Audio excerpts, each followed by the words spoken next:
அப்படிங்கிற டாப்பிக்கை சொல்கிறாரு. வாழ்வின் நோக்கம்.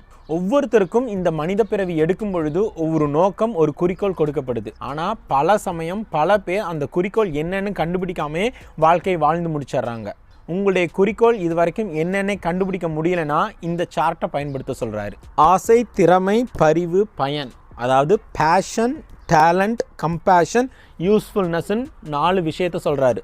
உங்களுக்கு எந்த விஷயத்தை பண்ண பிடிக்கும், எந்த விஷயத்தை பண்ண சொன்னால் நாள் கணக்கில் பண்ணாலும் அது ஒரு சில மணிகளைப் போல் உணர்வீங்க. நேரம் போகிறதே தெரியாத அளவுக்கு எந்த விஷயத்தை பண்ணுவீங்க, அவ்வளோ பேஷனேட்டாக எந்த விஷயத்தை பண்ணுவீங்க, அதை யோசிங்க.